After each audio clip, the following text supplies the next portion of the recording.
परमेश्वर के बड़े नाम की महिमा हो।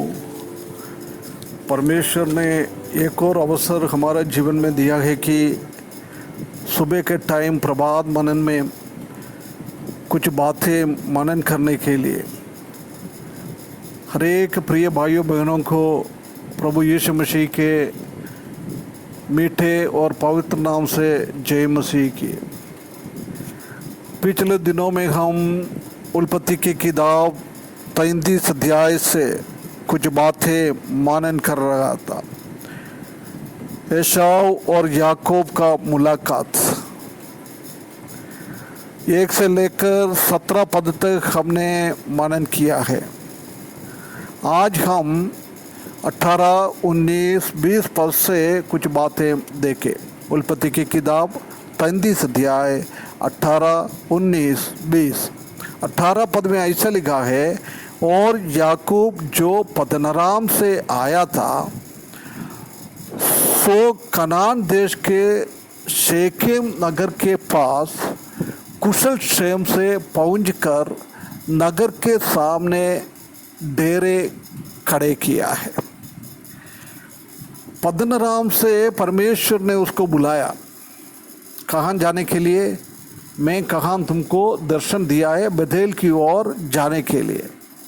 परंतु पिछले दिनों में हमने देखा है वो कनान की ओर आने के जगहों में वो सुकोत में पहुंच गया है। सुकोत मतलब एक टेम्पररी तात्कालिक जगह है, हमारा दुनिया को दर्शाता है।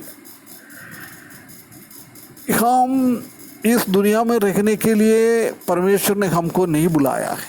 हमारा स्थायी जगह है स्वर्ग, कनान की देश। याकूब को भी कनान की देश में आने के लिए बुलाया, परंतु उसने सुकोत में टकरा है। इसी में हम देख सकते हैं कि वो शेकेम नगर के पास कुशल क्षेम से पहुंच गया। कुशल क्षेम से उसका मतलब सुकोत में उसने कितना दिन रखा, कितना महीना रखा, कितना साल रखा, जब उसी को कोई कुशल नहीं था, कोई क्षेम उनके जीवन में नहीं था, कोई खुशी का अवस्था उनके जीवन में नहीं था। परंतु जब उसने कनान देश में उसका पाँव रखा है, जब अब्राहम ने पहले आकर कनान देश में शेकेम में अपना पाँव रखा है, उसी जगह में याकूब भी आकर उसी का पाँव खड़ा कर दिया है। उसी टाइम उसके जीवन में एक कुशल क्षेम का अनुभव आ गया है। प्रिय भाइयों बहनों, हम इस दुनिया में रहने के टाइम ये सुकोत का अनुभव हमारे लिए क्लेश का अनुभव है, खुशी का अनुभव नहीं है, संकट का अनुभव है, परेशानी का अनुभव है। परंतु हम स्वर्ग की ओर जाने वाला लोग हैं, इसलिए हम स्वर्ग को हमारा विश्वास का आंखों के द्वारा देखकर खुशी हम मनाता है। एक दिन हम स्वर्ग में पहुंच जाएगा, हमारा खुशी परिपूर्णता में पहुंच जाएगा। कैसे याकूब का एक कुशल क्षेम आ गया है। वो शेकेम हम जानता है कि उसका वर्ड का मीनिंग है शोल्डर, कंधे पे शक्ति का स्थान है। परमेश्वर का कंधे पे हम जानता है कि वो 100 भेड़ों में से एक भेड़ खो गया था, उसी को मिल गया तो प्रभु क्या बोलता है, वो चरवाहा अपने कंधे पे लेके आ रहा है। एक उद्धार पाने वाला व्यक्ति सबसे पहले आने वाला जगह है प्रभु का कंधे पे, प्रभु का शोल्डर पे। प्रभु का शोल्डर पे हम पहुंचा है जब हमारा जीवन में संकट को बदल कर एक कुशल क्षेम का अनुभव में हम पहुंचा है। प्रिय भाइयों बहनों, ये हमसे परमेश्वर चाहता है। उसके बाद हम देख सकते हैं कि उधर पहुंचकर नगर के सामने डेरे खड़े किया है। देख, नगर के सामने उसने डेरे खड़े किया है।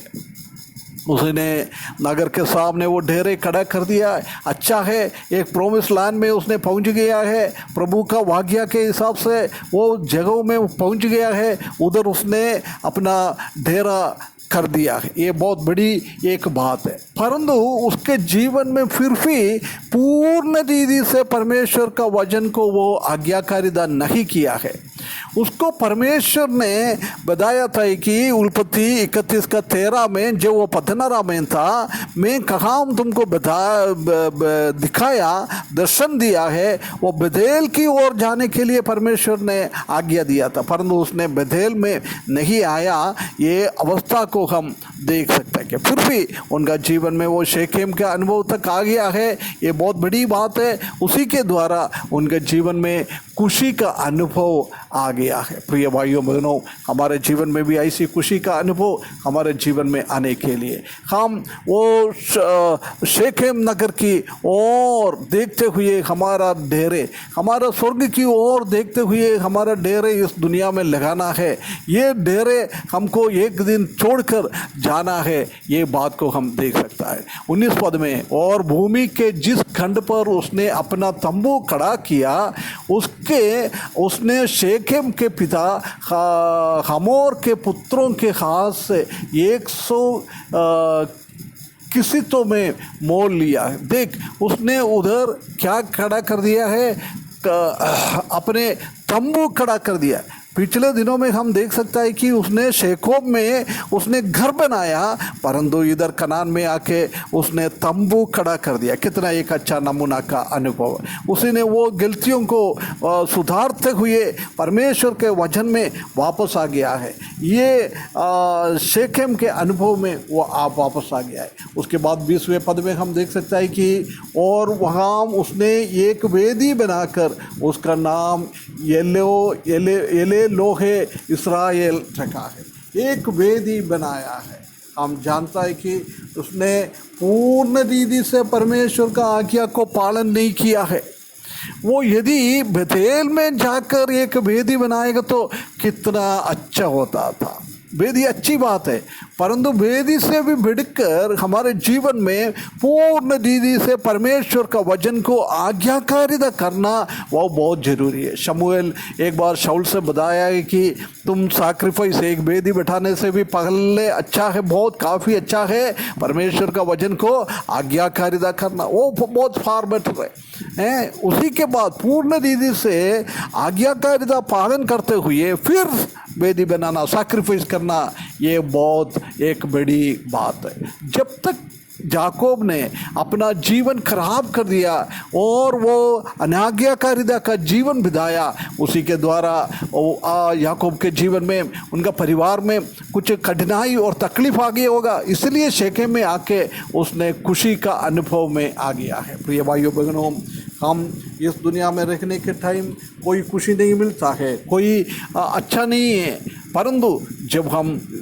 वो परमेश्वर का जगह में, वो परमेश्वर के पास हम पहुंचता है, जब हमारे जीवन में शांति मिल जाता है। स्वर्ग में पहुंचने के टाइम पूर्ण रीति से शांति मिलेगा। ये सुकोत का हम अनुभव को छोड़े, हम बेथेल के अनुभव में और शेकेम के अनुभव में, कनान देश के अनुभव में आकर परमेश्वर के सामने खुशियों के साथ जीवन बिताने के लिए इस वचन के द्वारा परमेश्वर हमको सहायता करे। उसके बड़े नाम की महिमा हो।